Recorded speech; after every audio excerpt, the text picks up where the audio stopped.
Good morning and welcome to this session. I'm Jean Krahn and I work with the Kansas Guardianship Program. I'm Stephanie West Potter and I'm with the Disability Rights Center of Kansas. And today's session, this one in particular, we're going to talk about what guardianship is and what guardianship is not. And so in your packets, I know you've had information provided, and I'm going to talk about those. One of the things today I'd like to do is to share with you that there are a lot of myths out there about what guardianship is, and that there's a lot of misinformation. And so I'm going to share with you pretty much throughout this presentation how the Kansas guardianship statutes speak to guardianship and conservatorship. So let me ask this question first. Who in here is a provider of services and supports? Who is here for our family? Who here is the guardian? Got a couple of people. Okay.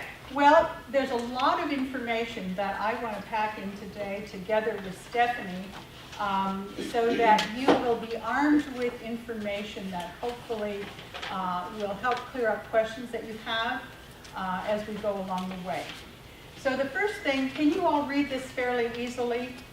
I understand that this is being recorded, so I'm going to try to stay tethered so that Rachel doesn't have to do too much movement with the camera.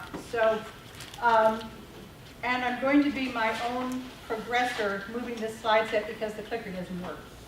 So much for that. So there are resources that I want you to have to be aware of. The first one was in your packet. It's called the Basic Instructions for Guardianship and Conservatorship. This document is required by the statute for anyone who is appointed as a guardian conservator. There's a separate one for guardian only, another one for conservator only. So I did the combined one so you have all the information in your hands. And essentially what this is an overview of the guardianship statute. It gives you some terminology or definitions. It gives you things that a guardian can do and cannot do. And at the back of it, it also gives you the sample forms that are completed, and it's what's required if you are a guardian or if you are a conservator. So you can have an idea of what those court forms look like. The other document in your packets was a decision-making and functional assessment criteria for legal impairment, a multidisciplinary tool. Basically, it's a way to help you think through the areas of a person's life and where they still have ability or strengths, and where there are areas of concern where you might be thinking about guardianship and conservatorship. The questions are open-ended because most of our lives aren't categorically one way or the other. That we move across a continuum or throughout a continuum all of the time. So that's just a way to give you a framework. It talks about, how is the person doing?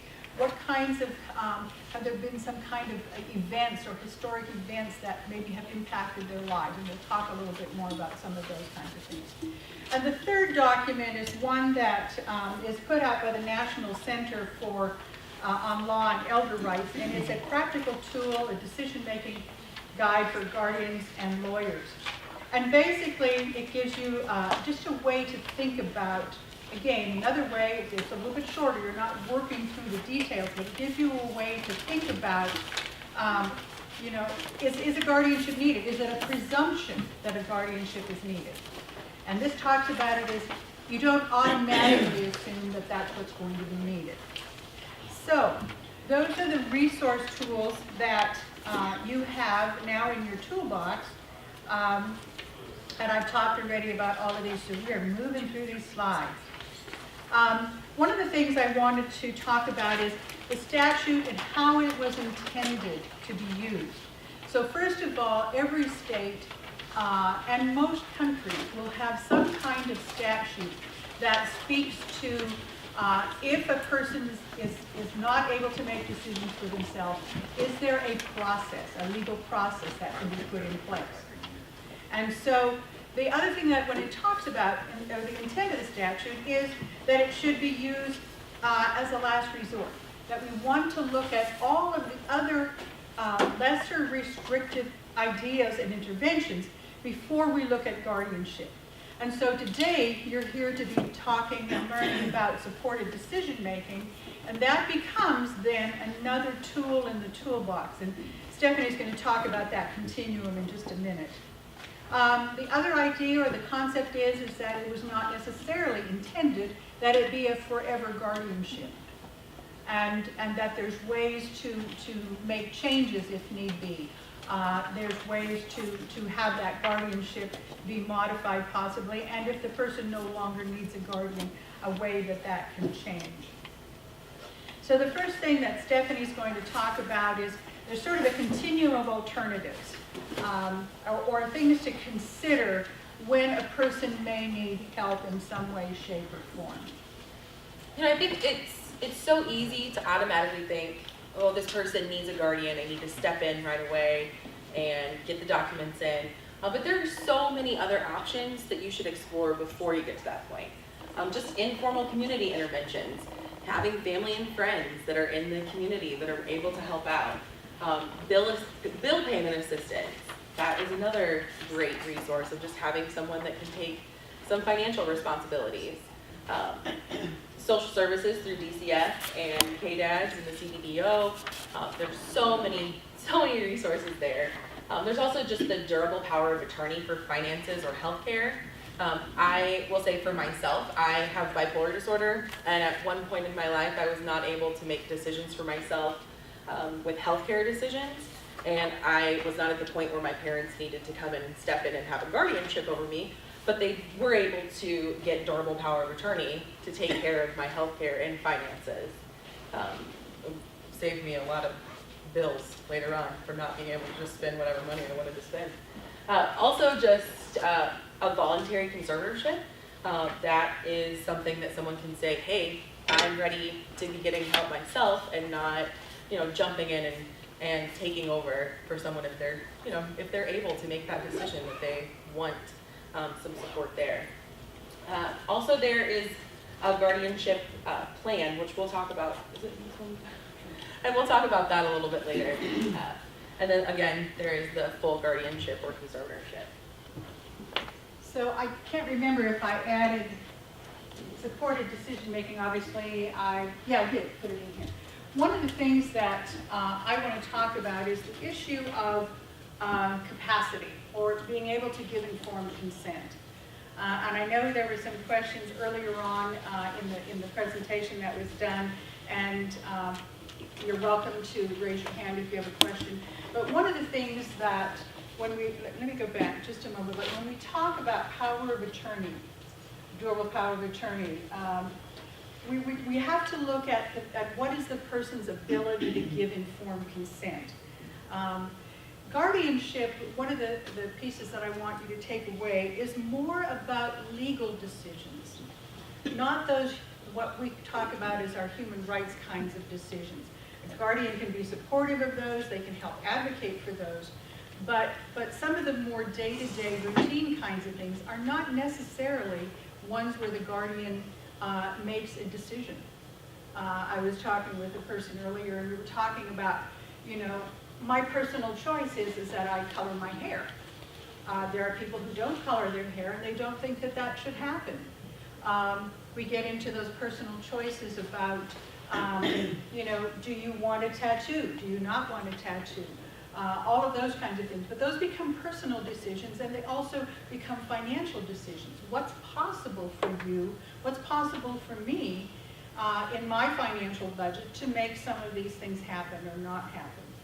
So when we talk about capacity, I want you to think about the idea of what is informed consent. And it's a person's agreement. It's my agreement to a particular course of action based on the disclosure of the facts needed to make the decision intelligently.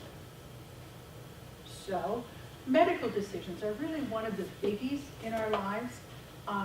And so let's take an example of a person who experiences a pain, and that's a consistent pain on their side. And what is that person's ability to sort of identify at what point do I need to go to the doctor? And then when I go to the doctor, how am I diagnosed? What kinds of information am I taking away? I recently had a friend who had sort of this pain on the lower right side. Well, at first you kind of think, oh gosh, it could be appendix, but if those are gone, probably not. And this person was not a person this is an individual who had capacity. But the person went to the doctor. Doctor immediately sent him to the hospital, to the ER, and through a series of tests, this individual was diagnosed with pancreatic cancer. Suddenly, a whole different equation. So now what? First of all, you're dealing with the shock of that. And most people, when they hear that, your brain just sort of turns off. And that's why we always recommend, guardianship or not, if you've got big type decisions coming up, you always want to have a personal advocate with you, a friend. Few of us make decisions completely in isolation. So capacity. So now we're talking about, that was a person, so in the first round, he was stunned, of course. And it's like, oh, I'm going to be able to beat this. Well, in his situation, there were large tumors on the liver. The kidneys were affected. And so what happens next? What is that person's capacity to take in information? So we talk about capacity as being the ability to receive, evaluate, retain, and communicate knowledge. Okay? So what are the indicators? How do I know whether Stephanie has capacity, whether I have capacity, whether this individual, that's obviously a doctor when they're talking with the person, they're going to be making that kind of assessment. So you'd sort of have a general understanding of the person's ability to manage their affairs. What's their ability for rational understanding? How do they understand the nature and the consequences of this?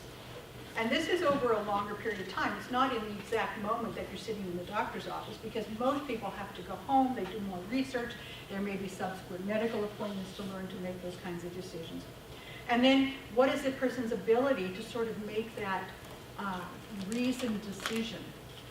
So the first round of information that you get, what do you do next? Where do you go next? What information do you need? Well, you need to know what are the treatment options. Pancreatic cancer is not very pretty. And it's usually fairly quick, and it's something that's found oftentimes by mistake. They were looking for something else. They weren't anticipating finding that. So in this situation, the person's going to be going, what kind of information? How is it presented? How many of you have been to a medical appointment where the medical provider starts to talk and all of a sudden you go, I don't understand that last 3 sentences. Yes, lots of us have been there. And they speak quickly. Your time with them is short. And so all of us, I think, really desire to have that slow it down. Wait a minute, we're talking about me. This is my life. This is where we do our own self-advocacy as well. And that's where you have another person who can listen. How was the information communicated? In that case, it was provided in medical ease that we're going, well, what does that mean? And you have to have it broken down, information. Did you get all the information you needed? Probably not in the first appointment. Probably there's going to be subsequent kind of things where you're layering in the information. And you're going to be talking about what are the risks and benefits relative to treatment. We all know that there's risks with chemotherapy, there's radiation. There's risks if you don't do treatment. There's risks if you do treatment. And how does that get sorted out?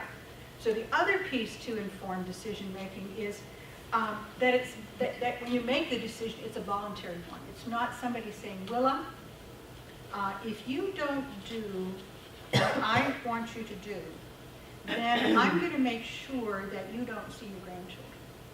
How many of you heard those kinds of threats? That's what people do when they want you to do a certain kind of thing. It may or may not be tied to that medical decision. It could be tied to something else. Oh, it could be tied to money. Same thing. That one kind of is complicated. So when we talk about informed consent, we talk about capacity, we talk about information, we talk about voluntariness. This becomes important because I'm going to circle back around to this. As we move through this, I want you to understand some terminology, words that we need to understand. A ward is a person where a court has made a decision that the person needs assistance in helping or managing their physical health and safety, making those legal decisions relative to those physical health and safety. A guardian who is appointed by the court, if you have a guardian, you have a ward. Conservatee is a person where the court's made a decision that the person needs assistance with their finances and their estate. And then the person who does that is a conservator. One of the other definitions I put in here is representative payee, and I think it's important to know that that is a Social Security term, and sometimes you may hear it in respect to railroad benefits, VA benefits, but it's where those entities, those federal entities, will designate someone to handle your benefits. So even if you're a court-appointed conservator in our state, and you're looking after somebody's Social Security benefit or VA benefits, you will have to go and make application to those organizations to become the manager of those funds, okay? So just because you're automatically the conservator, none of that is automatic, because the feds say, we rule, and they can sometimes make a determination that somebody is not a payee, and then you have to deal with other kinds of issues related to that. So one of the things that I think is important to understand is when you go in front of the court, or you're considering guardianship and conservatorship, what does the court look at? What's the statutory definition for this? And so I'm going to give you the textbook version, and Stephanie's going to give you the layperson's version. So this is how the language reads in the statute. An adult with an impairment in need of a guardian or conservator or both.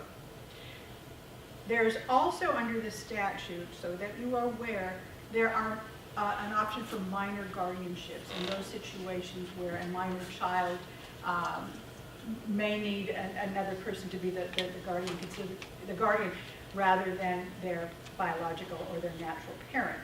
And that's also a process that's allowed for under the statute.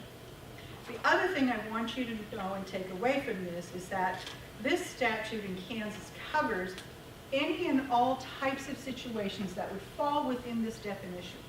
So it would relate to a person with intellectual developmental disabilities, severe chronic mental illness, traumatic brain injury, aging-related issues, or any other combination of circumstances whereby the person may not have the ability to make the decisions. So it reads, so I'm going to talk about a person 18 years of age or older, ability to receive and evaluate relevant information, we've heard that one before, back a couple of slides, or to effectively communicate decisions, or both, even with the use of assistive technologies or other supports, is impaired such that the person lacks capacity to manage their estate or meet the essential needs for physical health, safety, or welfare, and who is in need of a guardian or conservator or both. So that's what the statute, when you go in front of the court, that's what the judge, that's the information that they're taking in. Now, for Stephanie's interpretation of that. Yes, I actually have notes with a real definition right written out. I don't have it with me, so it's really just someone who is not able to understand and communicate what is needed for them medically, financially, even with the use of assistive technology. So if someone needs an interpreter or a different learning device in order to understand things, just because they need that device doesn't mean that they don't have the ability to understand things on their own. And someone who needs it for health and safety reasons, and that it's not just whoever, really. It's someone needs to be able to not communicate, needs to be, I lost what I'm saying. We're good. Never mind. Sorry, I just got toddlers, my life's in a crazy. We'll give her that, don't you think? 3 and 4-year-olds? I think so. One of the things that we need to also understand, because the statute addresses it, is conflict of interest. When and what type of situation might a person have a conflict in being appointed as the guardian or conservator for somebody?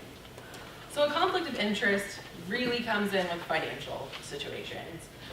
So if someone is maybe the employer and they're trying to get a guardianship over someone, that would be a conflict of interest.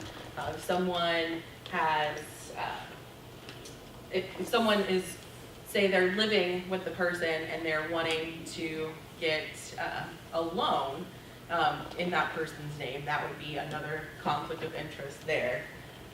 It would be if someone provides supports and also is the guardian, that can get into some conflict of interest areas there as well. This particular language was added several years ago, and there was a very, very horrific situation in Kansas where an individual, this is in the Newton area for those of you who've been around for a while, it was the Kaufman case, where an individual provided services, was the conservator for somebody privately, not through the Guardianship Program, and made decisions and benefited financially, plus there were a whole host of abuses and exploitation. And so this brought up this whole issue, and so the guardianship statute was amended to say specifically, when the court is looking at who is that nominee, what is the potential for conflict of interest? And so that is a way to get at it very intentionally. Types of guardianships and conservatorships. We've talked about guardianship is of the person. Conservatorship is relative to the person's finances or estate. Stephanie talked about a voluntary conservatorship. One of the examples I use is you have an older individual who maybe is dealing with a lot of things going on in their lives, some health issues, some other kinds of things, and maybe their finances don't take priority, or maybe their spouse or somebody else took care of the finances, now that person isn't there. And so one of the easy types of situations for exploitation or fiduciary abuse is you know, the grandson, you know, helps grandma with funds and shows up when he knows that the Social Security benefit is made. And at first it may start out pretty innocently. Maybe they're saying, I'll take you to, you know, West Star and Kansas Gas and to the places where you need to pay your bills. And then pretty soon, something else starts to go on, and the motivation starts to shift and change. And all of a sudden, it's like, well, Grandma, I'll take you to your appointments, but I'm just short on gas money. And then it starts to move up from there. And then I don't have money for my car payment, and I know you've got your Social Security check. And how difficult it is for a person to say no.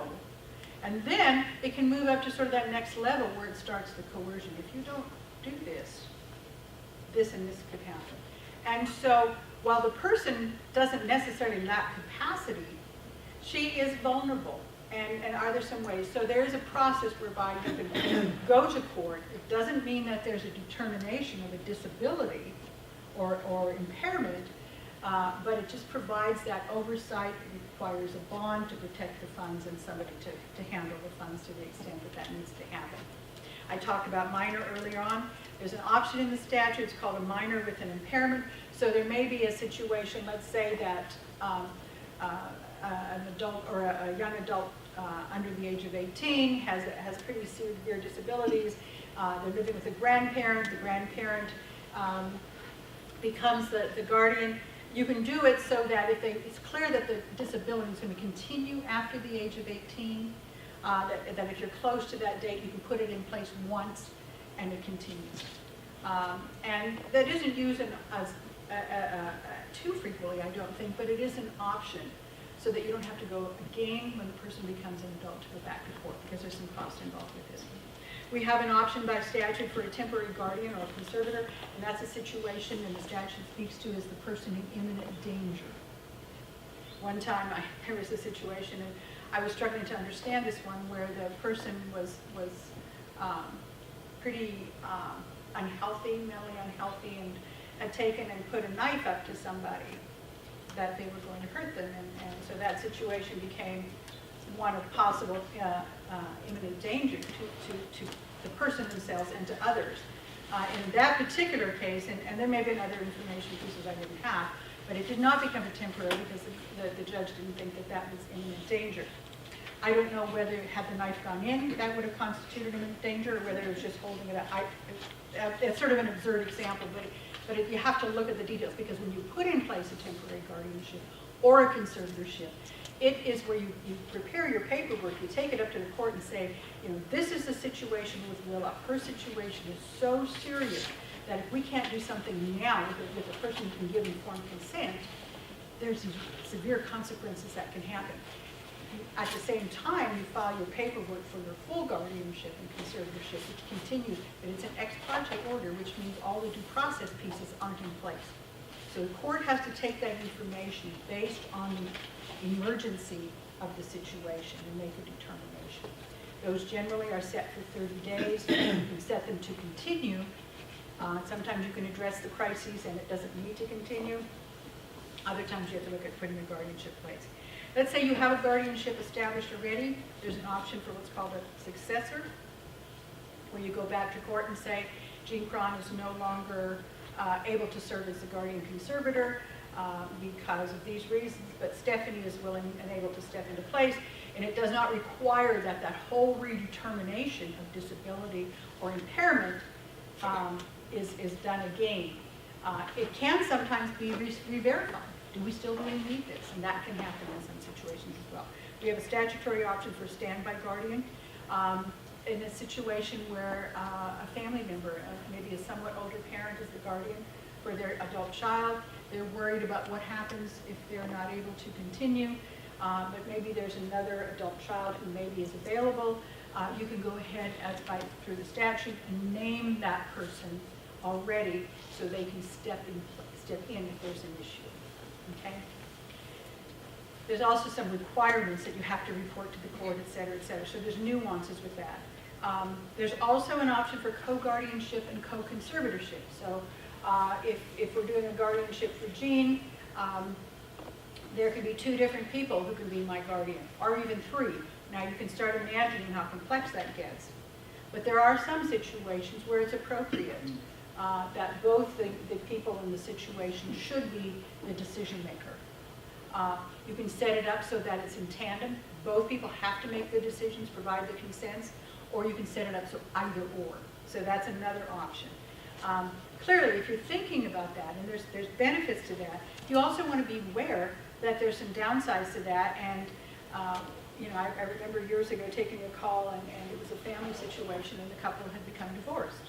And they didn't get along before, and yet they both wanted to be the guardian conservator.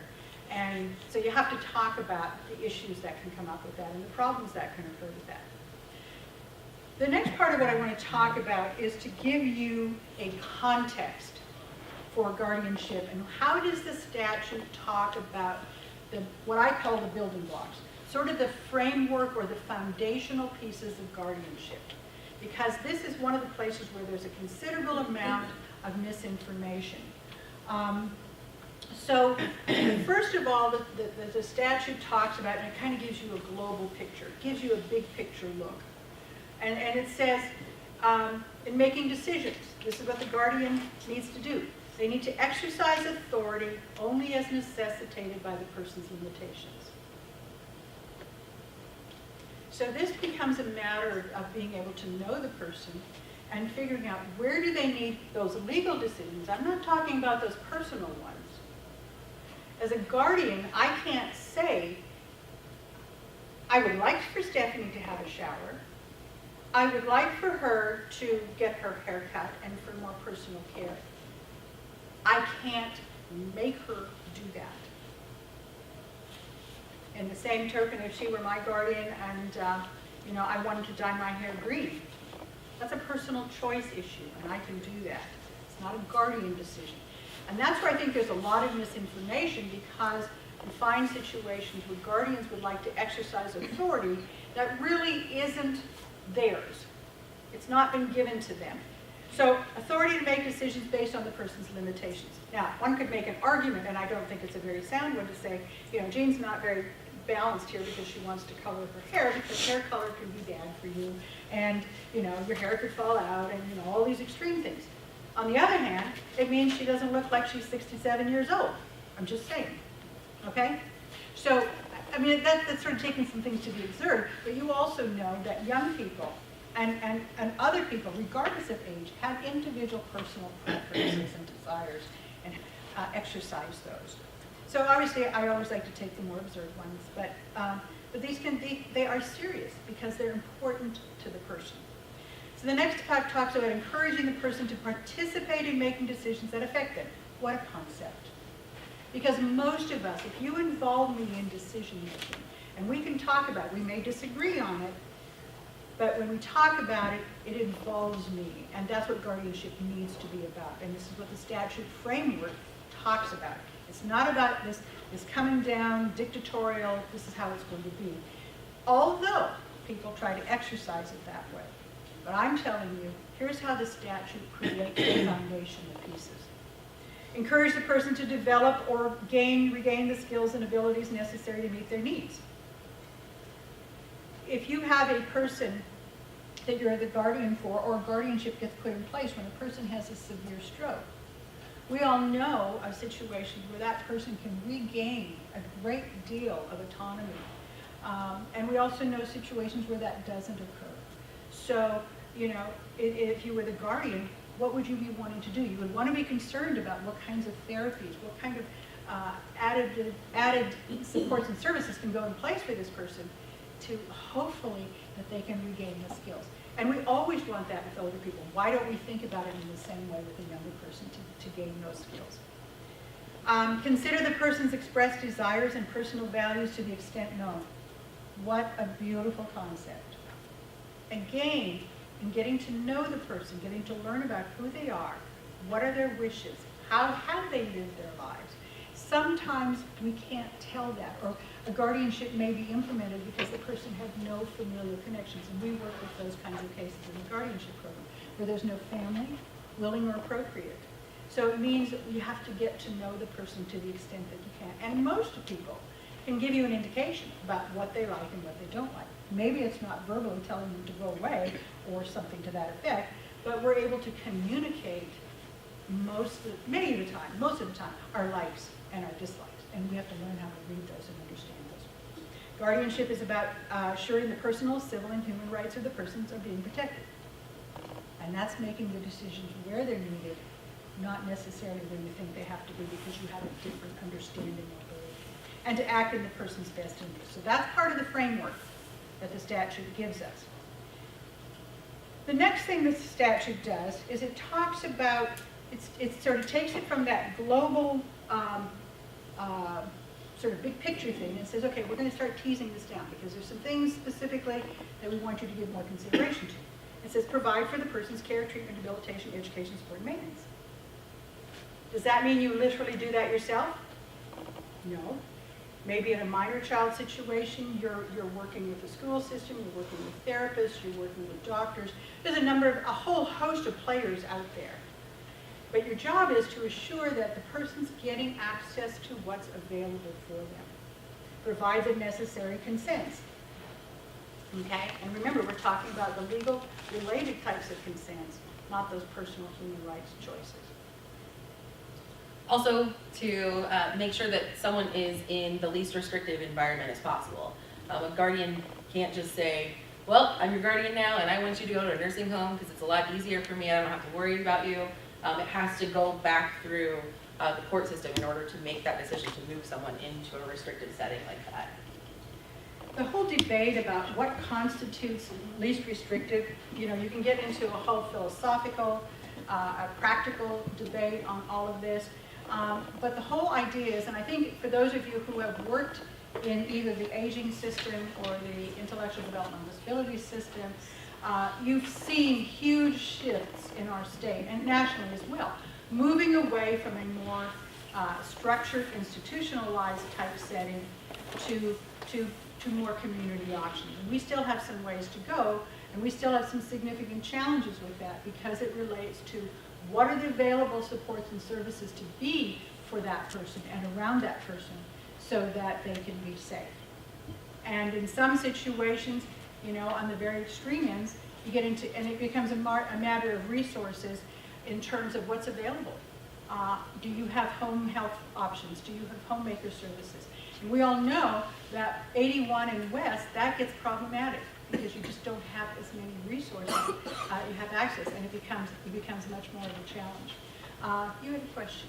Yeah, who's there to hold the person who's the guardian accountable to making sure that this restrictive environment setting is happening? I think did everyone hear the question? Who holds the guardian accountable on this least restrictive issue?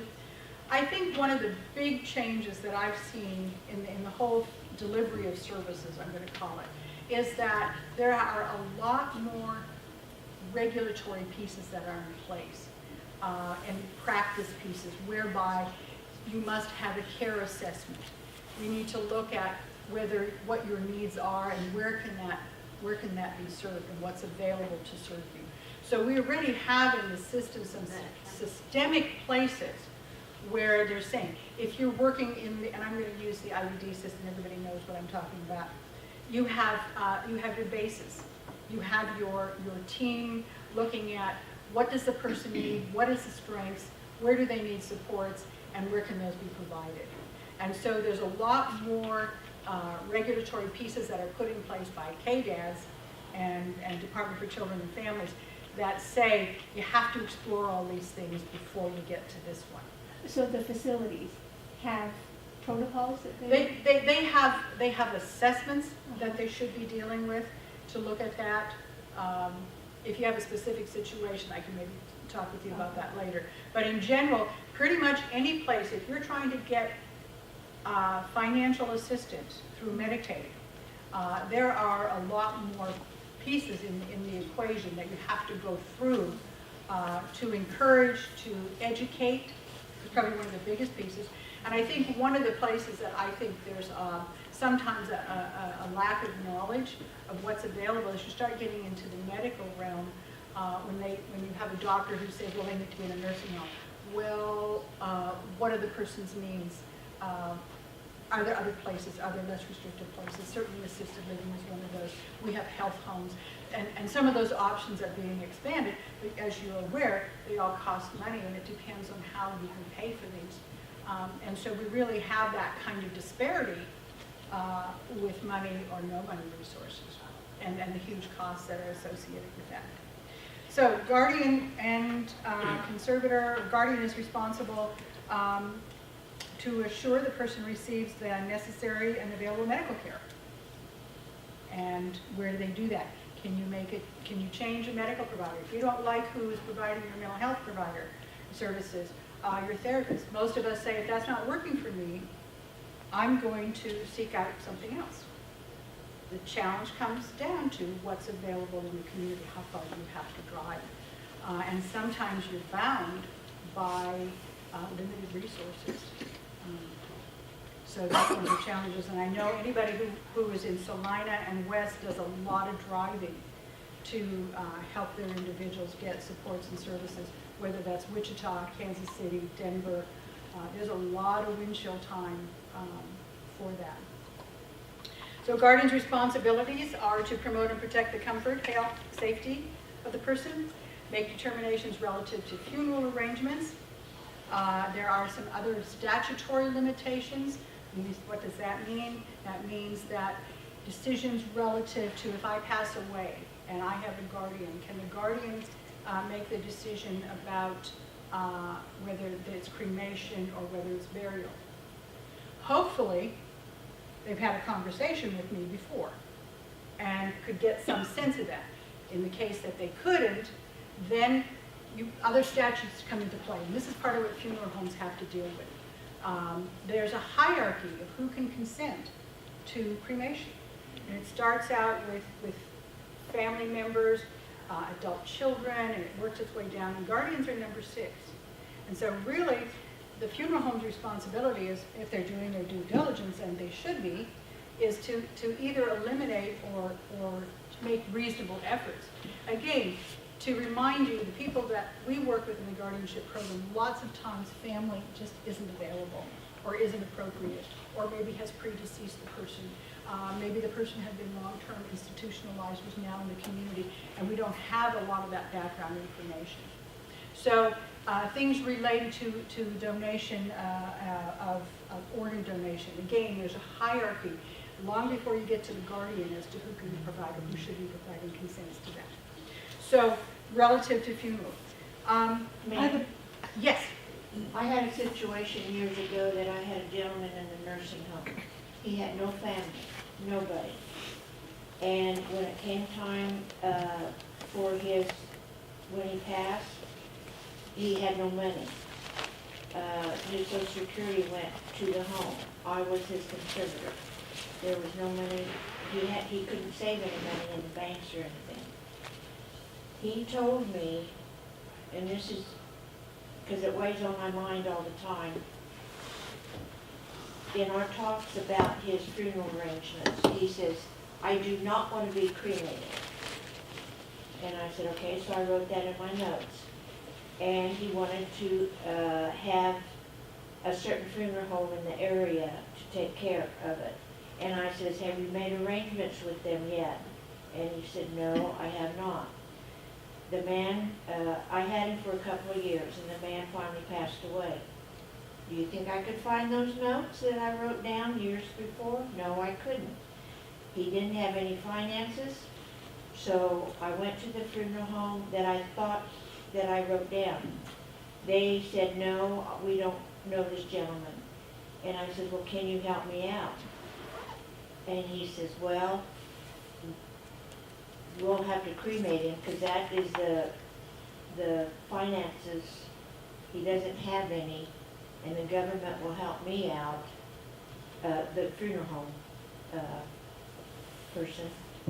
And so I had to go against his wishes.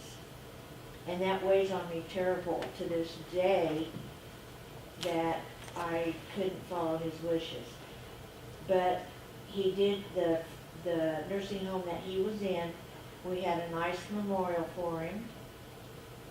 What was I going to do with this man's cremation? Cremains. Yeah, with his ashes.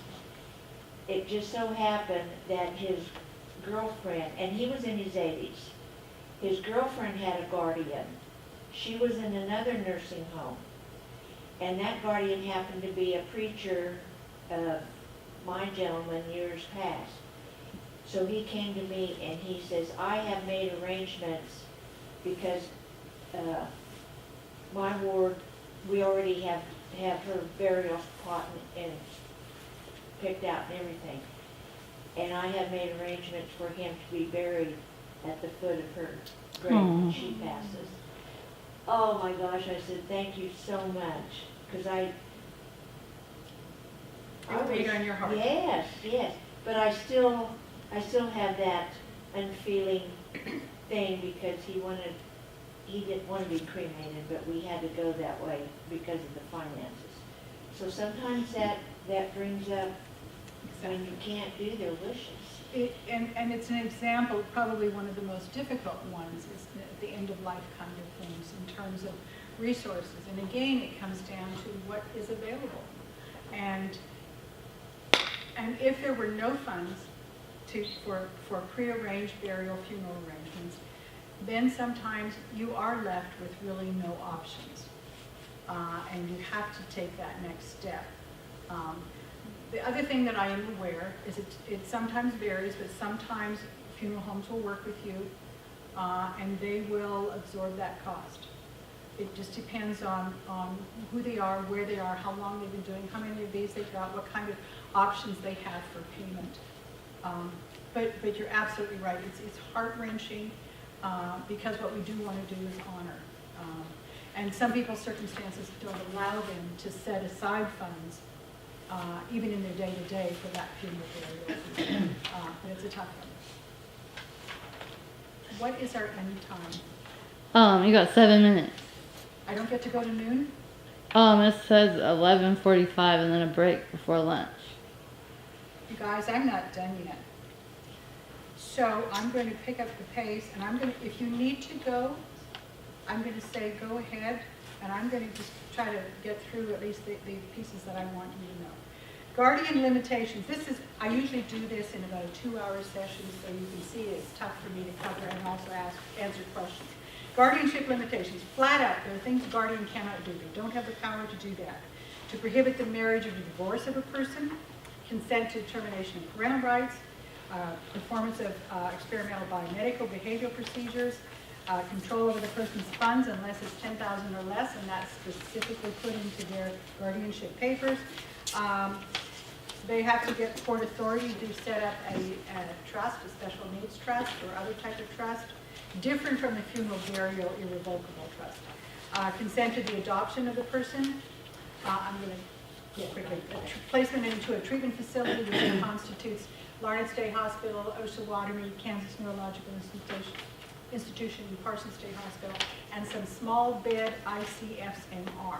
You have to go back to court and review that because those are more restrictive and you need to get special authority to do that. Consent to psychosurgery, removal of a bodily organ, amputation of a limb. All of those things you have to go back to just have due process for the person with the court. Sometimes things happen on the weekend when you can't get to the court. You're given that authority in the event of an emergency, and then to report to the court thereafter. What's incumbent upon all of us at that point is to do our due diligence to make sure we take the time to make the decision to the extent that we can. Cannot consent, if you go back to court, to sterilization. You can take that back in front of the court. I think courts are going to be very, very reluctant to give authority to do that, and only in certain circumstances. And then there's the whole issue of end-of-life decisions. Basically, statute speaks to that even for a DNR, if there's a guardianship, you need to go back to certify that the person meets a specific criteria and that the court's reviewed that. That's a much longer process, and that's all spelled out. Conservatorships, if you're dealing with conservatorships, that same basic umbrella that I talked about, that foundational piece, as it relates to the person's estate, are in place as well. And then there are things that you can do. So again, you have the responsibility to ensure that the person's cared for and their finances are addressed, things that you can manage, which things you need to go back to court, selling assets, making gifts. We talked about trusts already. Then we have the piece for restoration of capacity or termination of guardianship. So it's easier to find someone that needs a guardian than it is to then go back and say that they no longer need a guardian. So that's important to keep in mind, that it's a hard process to go back and prove that someone no longer needs a guardian. But it is definitely an option. And at the Disability Rights Center, we do help with that. So feel free to give us a call if that's something that you think is important. Excellent. Accountability, a person raised that question before, but there is accountability at another level, and that's with the court. And as I mentioned in the basic instructions, there is a sample of the guardian report to the court. If you're the conservator, court says, hey, you've got to tell us what does the person have at the beginning of this conservatorship, because that can change over time, and what you want to be able to create is a paper trail about how things change and shift. There's an annual accounting that shows what did the person receive, what was expended and on what, and then kind of an update to that inventory. This afternoon we'll talk more extensively about what happens from the time you petition until appointment. That's also outlined in the Guide to Kansas Laws if you pick one up at our display table. Guardianship and conservatorship plans. And there is an option for a plan for guardianship and conservatorship. This really is important, especially when we were talking about having co-guardians. This could really help out the whole process of these are what the person wants to have happen.